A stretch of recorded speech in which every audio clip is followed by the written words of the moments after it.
Sveiki visi, aš esu Lukas Keraitis, technologijų apžvalgininkas ir kalbintojas.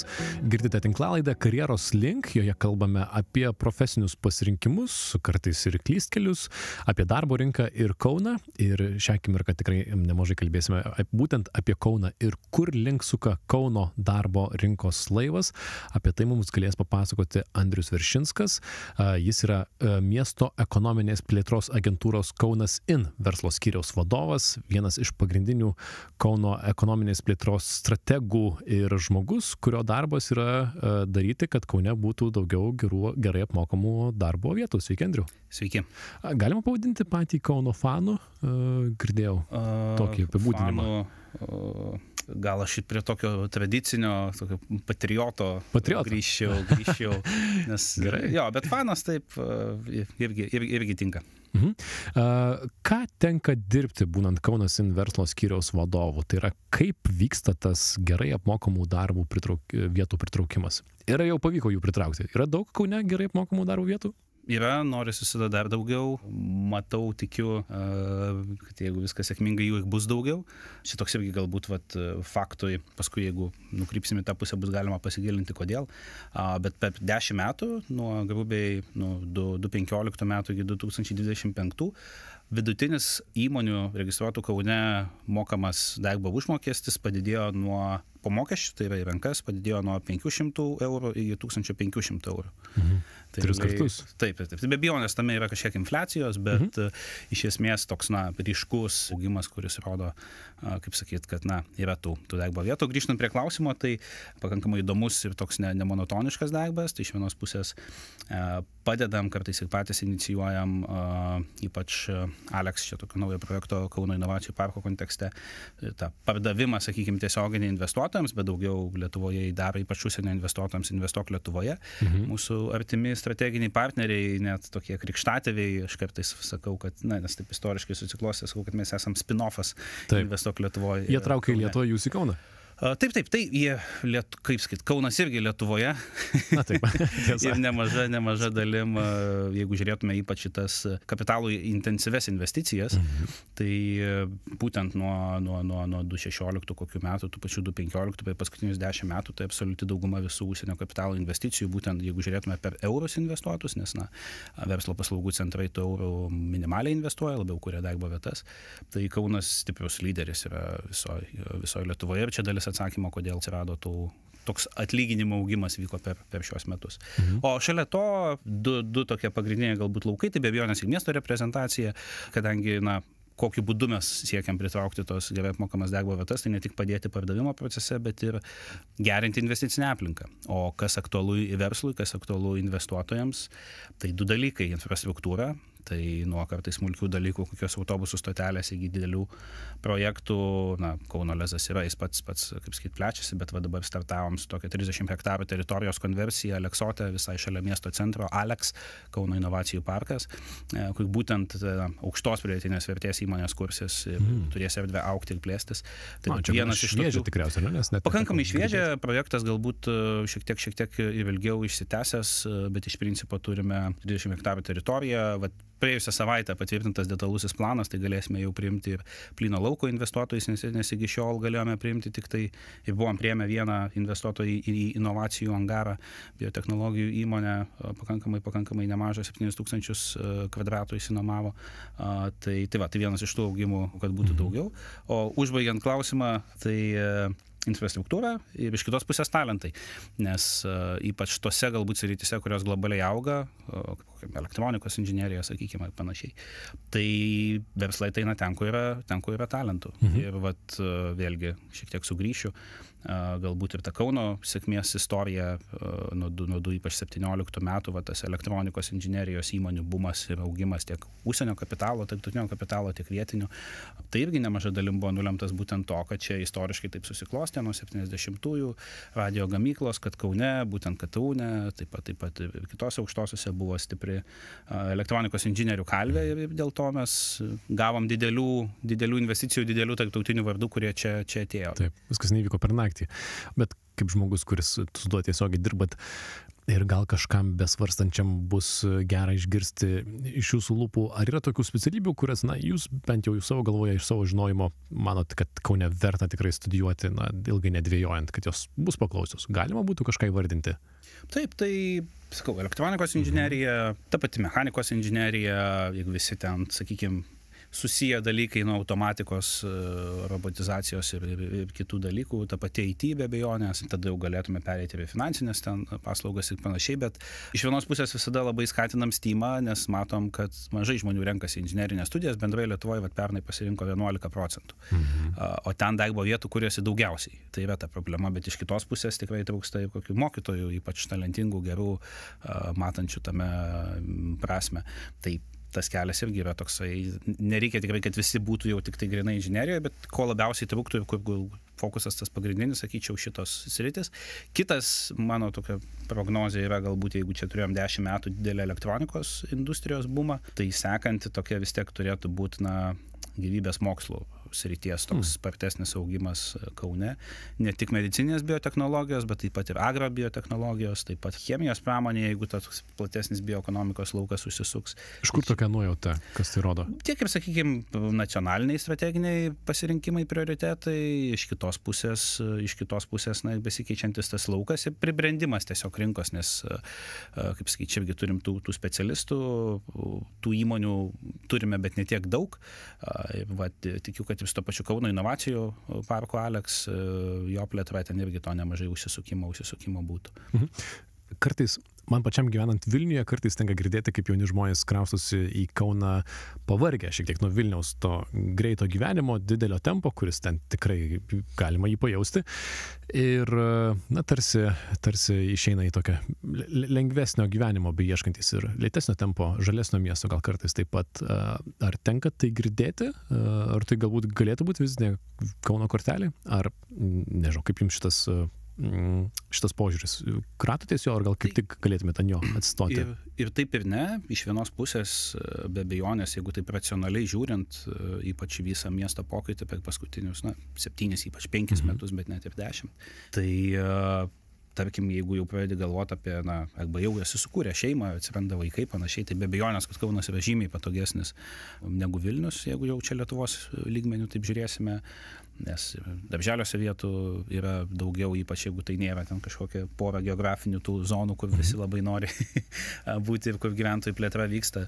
Ir tų būrelių yra, ir kaip su pačiu šnekėjom, tas Kaunas tikrai 15 minučių miesto konceptą išpildo geriausiai mūsų šitam Baltijos jūros pusėje regione, bet to pačiu turim visus tos pačius, ką mes šitam, vėlgi, Baltijos šalių kontekste suvokiam kaip didmiestį visus privalumus, tai iš tos pusės tikrai taip.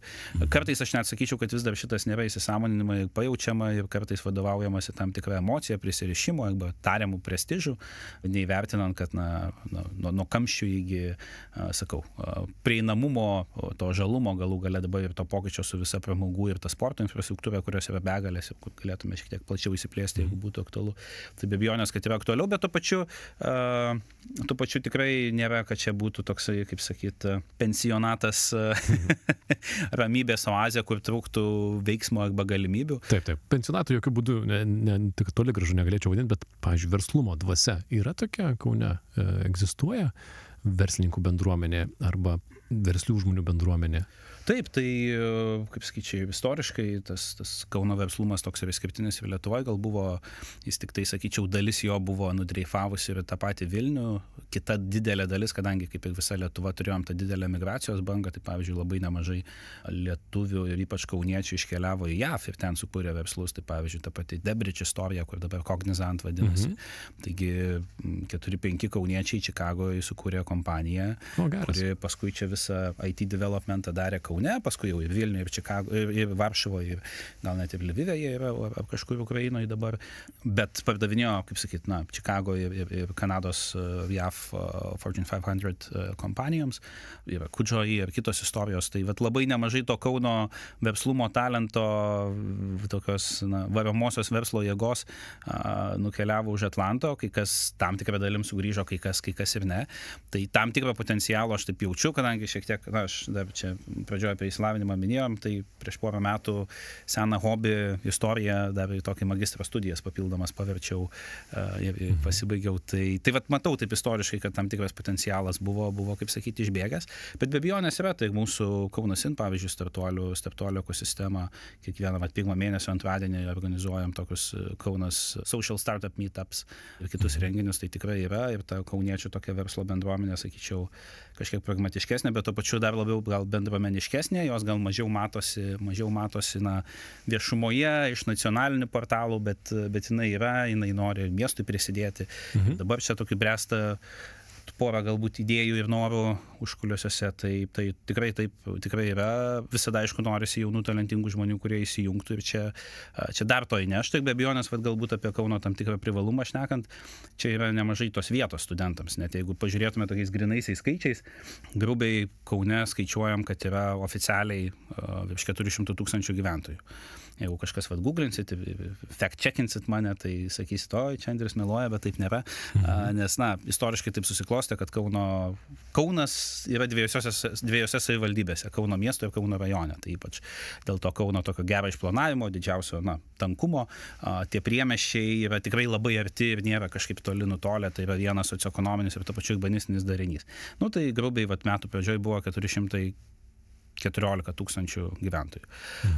Ir jeigu įtrauksime ir profesinės mokyklas, Kaune yra apie šiek tiek suapvalinus į didesnę pusę, apie 40 000 studentų. Taip grubiai, nors ne visi jie registruoti, tai čia tokia, bet labiau tik pajautimui, kad kas 10 Kaune yra studentas. Tai natūraliai tos erdvės tau pasireikšti yra tikrai nemažai. Manau, tie veiksnūs jauni žmonės, kurie nori, kurie imasi čia ir to augimo ir greitesnio tobulėjimo galimybių tikrai gauna, ko galbūt sunkiau būtų ir daugiau kažkaip kovoti reikėtų kitose lokacijose. Tai mes vis paminim Vilnių, tas palyginimas tikriausiai neišvengiamas yra šiek tiek, ar ne, su Vilniumi. Galim ir su Ryga lygint. O Kaunas siekia jisai kaip nors save diferencijuoti, būti lyderiu vienoje ar kitoje srityje darbo rinkoje, ar turi tokių ambicijų? Čia paminėjau Rygą, tai pavyzdžiui aplenkė šiais metais vidutinių atlyginimų Kaunas aplenkė Rygą. Tai toks irgi įdomus momentas. Kaunas šiek tiek turi tokią, kaip sakyt, problematiką, jeigu žiūrėtume iš tos statistinės, arba ypač mūsų darbe parduodant Kauną užsieniečiams, ypač didesnių šalių atstovams, tai Baltijos šalys sąlyginai nedidelės, tai jiems tada atrodo, kad tik tai sostinės čia yra tos, kurios verta žiūrėti, kas yra tiesa, sakykime, Latvijoje, Estijoje, nes skirtumas tarp antro miesto, pirmo miesto pagal gyventojų skaičių yra 8, kokie kartais, kai kada, kaip Latvijoje. O kaip jūs įtikinat? O Kaunas šitam kontekste gaunasi kaip sostinė be statuso, nes savo dydžiu esam žymiai arčiau, pavyzdžiui, Taline yra ten 450 000 kažkur gyventojų grubiai. Tai kas parduoda Kauną tuo metu investuotojams? Parduoda mes, bet viena istorija yra, kad realiai padariau visą pasakojimą apie Kauną, miesto pokytį, žalumą, tam tikrą charakterį, sakykime. Ir vieni amerikiečiai sako, žiūrėk, kitas iki, ypač tiem, kas iš Amerikos, sakyk, Boston of the Baltics. Ir bus viskas aišku. Ir iš tikrųjų, paskui, kai pasižiūrėjom, tai taip ir yra, kad turim stiprų lyderiaujantį MIT of the Baltics, KTU kaip inžinerijos IT kalvė, su to pačiu fokusu į verslą, į tą praktinį veikimą, į bendradarbiavimą su verslu. Tada turim stiprų ir sveikatos mokslo universitetą, iš jų gimsta ir natūrali simbiozė, tada, kaip sakyt, turim tą istorinį legacy, kad čia gimė moderni Lietuva, kaip ir moderni Amerika, gimė Bostone, tada tai yra žalias miestas, tada tai yra sporto miestas, plus turi tokį yes can do, kartais gal tam tikrą tokį, tiesmuką, bet to pačiu nuoširdų charakterį, ko mes įskiria nuo tarkim, Bostonas iš kitų, ir netgi galų gale, dabar nėra kažkokia ten sostinė, sakykime, bet galų gale net ir pagrindinių komandų spalvos krepšinio yra tos pačios žalia balta, tiek Žalgirio, tiek Celtics. Kažkas turi pranešti bostoniečiams, kad Bostonas yra Amerikos Kaunas. Jie galbūt dar to nežino. Taip. Bet reikėtų jums pranešti. Kaip tokie dideli projektai, kaip, mažiausiai Rail Baltica, bet ir tikriausiai yra kiti, kaip jie keičia Kauną, ar ne? Ar jie pasiūruoja tą Kauno darbo rinkos laivą? kai atsiranda šalia Kauno ar Kaune? Tai be abejonės, aišku, Rail Baltica iš vienos pusės jau dabar yra pasiekusi Kauną ir kažkokią įtaką tiesa ne tokią didelę dar daro, nes mes turime tą lėtąją vėžę, tai yra logistinė, kuri važiuoja iki 120 km/h, tai būtent jinai pasiekusi yra Kauną jau, Palemono intermodalinį terminalą ir tokiu aspektu realiai Kaunas šitoj Baltijos jūros pusėje yra šiauriausiai ir ryčiausias taškas, kur susikerta dvi skirtingos geležinkelių sistemos naudojamos šitam regione. Iš kitos pusės greitoji linija, kuri važiuos iki 250 km/h, bus pakankamai didelis game changeris ir mes įsivaizduojam darbo rinkai taip pat, nes Kaunas Ryga, kuris dabar yra 1,5 valandos, bus, 4 valandos automobilių bus 1,5 valandos. Tai su hibridiniu darbo modeliu tu gali gyventi Kaune, dirbti Rygoje, arba atvirkščiai tikėtina. Panevėžys dabar 1,5 valandos, kas, ypač Panevėžio gyventojų važiuoti Kauną dirbti tikrai yra daug ir tas kelias nėra labai patogus, bus 38 minutės, kas visiškai keičia žaidimo taisyklės. Šią akimirką sunku ir įsivaizduoti, ar ne? Kažkaip galvoje tai yra toliau. Taip. Net ir Vilniaus Kauno tas, kaip sakyt, susiniveliavimas darbo rinkos tam tikra prasme, nes traukiniai abidvi pusės rytais ir vakarais pilni būna. Ir tos rauto yra, ir net jau kaip Lietuvą pozicionuojam, čia mes vietoj kartais pasistumdom ir kažkaip pasilyginam, bet realiai globaliai žiūrint, tie patys Investuok Lietuvoje, mes kartu kaip pardavinėjam Kauną Vilnių, rodo kaip bendrą darinį, nes tik taip platesniu, globalesniu masteliu esam įdomus ir kaip sakyt, pakankamo standarto ir dydžio, kad galėtume žaisti ir pritraukti tas investicijas. Tai tiek Rail Baltica, tiek Marvelės upių uostas, čia jau iš logistinės pusės šnekant, be abejonės, kad stipriai keičia, bet visas miesto bendras pokytis su begalės daug laisvalaikio infrastruktūros nuo 15 rekonstruotų parkų iki nuo Mokslo salos stadiono, vandens sporto centro šalia Žalgirio arenos, naujai jau esančių nuo įplaimo bazės ledo arenos iki naujai iškilsiančių ekstremalaus sporto aikštynų ir 2 baseinų jau, kaip sakyti, dabar kylančių. Tai tas bendras toks jacht klubo naujo, sakykime, suformavimas ir performavimas infrastruktūros prasme. Tai kalbant tiek apie Rail Baltica, šiek tiek dabar žvilgtelėm į priekį, ar ne? Kaip keičiasi tas Kauno veidas? Kaip tai atrodys po 5 metų, ar ne? Ar jūs planuojate, prognozuojate? Ką galbūt šią akimirką sunku įsivaizduoti, bet po 5 metų matysime Kaune darbo rinkoje? Galbūt Rail Balticos tikriausiai dar net ir neturėsim, nes planas 31 turėti, tai už 6 metų, taip grubiai paėmus. Bet bendrai tai gal toks urbanistinis miesto pokytis, manau, bus, kuris šiek tiek lems ir darbo rinkos pasikeitimą. Tai miesto centras dabar plečiasi, taip, įlipo į Nemuno salą pilnai abiem kojom, sakykime, ir tokia Nemuno sala jau tapo ne tik Kauno, jau Lietuvos tokia pramogų šerdim centru vienu iš esminių variklių, ir dabar miestas lipa su pėsčiųjų tilto statyba, su būsima koncertų ir konferencijų salė į kitą upės pusę, tai išpildė seną tarpukarinę svajonę, apglėbs Nemuną ir Kauno miesto centras prasiplės realiai per upę į kitą, į Žemąją Fredą, į Aleksoto būtent pusę. Tai tas sukurs, ir dabar ten, kaip sakyti, besikuriantis ir vėliau būsiantis projektai išskirtinę gyvenamąją kokybę Baltijos šalių kontekste, nes tu turi naują urbanistinę architektūrinę kokybę, visiškai šalia ir plėtra natūrali miesto centro, bet tuo pačiu ant upės kranto su vaizdu į senąjį centrą. Tai va ten, tarkim, tie patys biurų pastatai kūrėsi, kurių trūkumas buvo pristabdęs tiek IT, bet ypač verslo paslaugų ir finansinių verslo paslaugų sektoriaus plėtrą Kaune, nes tiesiog trūkdavo fiziškai, neturėdom ką pasiūlyti potencialiems investuotojams, dėl to šitų gal sektorių plėtra šiek tiek pristojus buvo pastaraisiais metais. O darbo rinkoje, jeigu aš dabar galvoju apie savo karjerą, kryptį, kur man pasirinkti, kurią kryptimi keliauti, ko galiu tikėtis po 5 metų?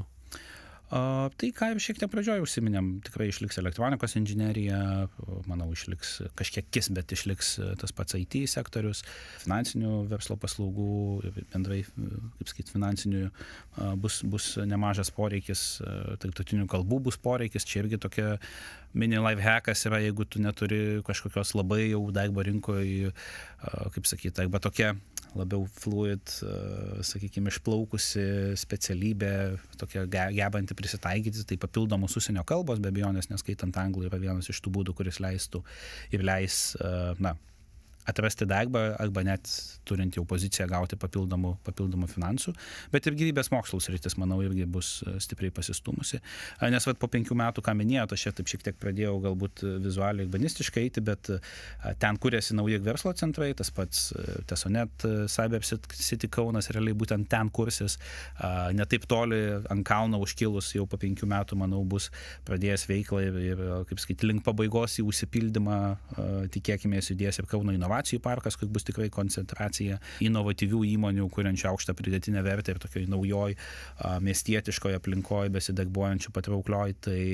Bet čia vis kalbame apie IT srityje, ar ne, biotechnologijas dar, elektronikos inžinierius, o dirbantis kūrybinių industrijų srityse, socialinių mokslų žmonės turi ką veikti Kaune, turės ką veikti? Be abejo, tai kūrybinės industrijos matyti yra iš dalies ir turi tokį dar privalumą, kad jos kūrybiškai gali atrasti savo vietą arba ją susikurti.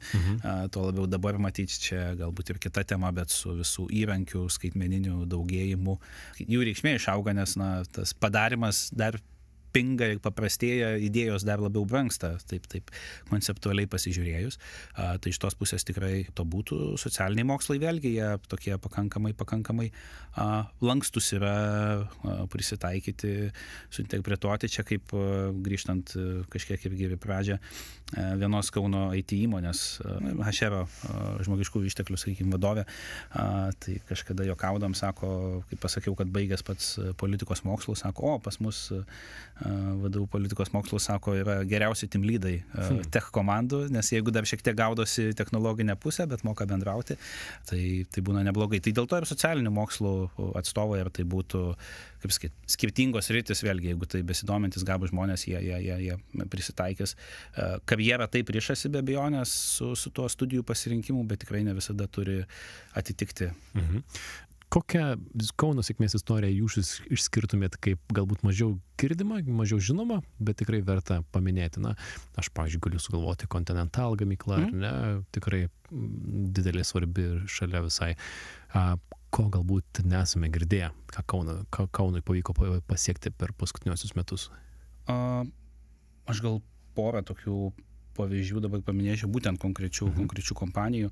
Iš kitos pusės, kad pavyzdžiui, turime iš vienos pusės Teltonika Networks, kurie kuria maršrutizatorius čia, būtent R&D bazę ir pardavimų bazę pagrindinę turi čia Kaune. Ir iš kitos jų globalūs konkurentai yra tokie Ubiquity Networks. Tai jų irgi jie yra amerikiečių kompanija, jų savininkas turi berods Memphis Grizzlies NBA komandą. Ir jų R&D irgi jau ten 10+, galbūt 15+ metų yra čia Kaune. Tai jie, kaip sakyt, amerikiečiai su lietuviais globalioj scenoje konkuruoja, bet tuo pačiu ir vieni ir kiti yra įsikūrę čia pats. Tai tas pats savininkas kartais atskrenda, ten į Žalgirio rungtynes nueina, kaip sakyt, private jetu, paskui ir tiesiai įskrenda. Tai turim tokių, yra kita istorija galbūt kaip Dassault Systems, dabar tokia prancūzų didžiulė multimilijardinė kompanija, šiuo metu, kaip sakyt, turi apie 100 žmonių tokia IT padalinį čia Kaune. Bet anksčiau tai buvo No Magic Europe kompanija ir tiesiog Dassault Systems bandė gauti, bijau sumeluoti, bet berods Boeingą kaip savo klientą. Niekaip negalėjo susitarti, be abejonės tam tikras departamentas. Sako, žinai, ką mes galim padaryti, kad jūs ateitumėt ir galėtume susitarti. Tai jie sako, yra čia tokie No Magic Europe, tokie Kaune įmonė, kurie kuria advanced engineeringo projektavimo įrankį, su kuriuo ir ten Aston Martin naudoja, Lockheed Martin, Mars Curiosity buvo braižytas, kurtas remianti šitų įrankių. Tai sako, jeigu jie būtų jūsų dalis, tai tada jau galėtume pirkti iš jūsų tą produktą. Tai jie nusipirko tą Kaune esančią kompaniją, tai tokiu būdu Dassault Systems prancūzai gavo Boeingą kaip savo klientą, o mes dabar turim šitą prancūzų korporacijos tokį padalinį čia Kaune. Taip, pabaigai ir šiek tiek apibendrinant, kai jūs pristatinėjat Kauną, tikriausiai tenka daryti gana dažnai užsienio kompanijų ir panašiai, tai kaip skamba ta Kauno sėkmės istorija? Kodėl Kaunas yra sėkmingas miestas ir čia gera dirbti? Dėl kauniečių, tai paėmus bendrai, bet bendrai tai visa simbiozė. Ir iš tikrųjų, čia apie tos skaičius pradžioje šnekėjom, tai kartais ir lietuvius nustebina faktas, kad su savo gyventojų skaičiu Kaunas patenka į top 10 tarp visų šiaurės Baltijos jūros šalių, tai yra su visais ten Švedija, Skandinavija panašiai, mes ne kažkokia ten top 20, top 30, bet realiai grubiai 8-9 esam. Toks centras ir yra ekonominis, ir manau išliks, galbūt dar šiek tiek paaugs, o sėkmės istorija atrodo tikrai gerai, nes dažniausiai, kai viską papasakoji, koks pokytis ir kiek infrastruktūros, ir tos būtent naujos, patogios infrastruktūros praplečiančios ir pagilinančios laisvalaikio pasirinkimus arba pramogų tam tikrą spektrą arba viešąją tiesiog aplinką ir tą, kaip sakyti, estetinį vaizdą, tai būna wow ir būna noras didelis čia būti ir sako, kaip tiek daug suspėjot. Ir tikrai, čia toks universalus, netgi nebaisiai remiasi ir geografija kažkokia. Iš kitos pusės matom ir tos augimus industrijose sėkmingus. Tai tikrai tas noras, tam tikras alkanumas, universalumas, tas kaunietiškas taip galiu arba taip padarysim. Požiūris, manau, kad nemažai prisideda ir toliau galbūt ir veda čia. Bet be abejonės, kadangi ir šnekam KTU kontekste, tai Kaunas ir labai, kaip sakyt, laimingas ir sėkmingas turėdamas KTU, nes realiai būtent su KTU daugiausiai sutarčių, net ir ne Kaune įsikūrentys užsienio investuotojai, be ne visi Lietuvoje, kurie čia atvažiuoja, vienas iš pirmų 3 taškų būna užsukti KTU, net jeigu ir kuriasi Vilniuje kažkur kitur.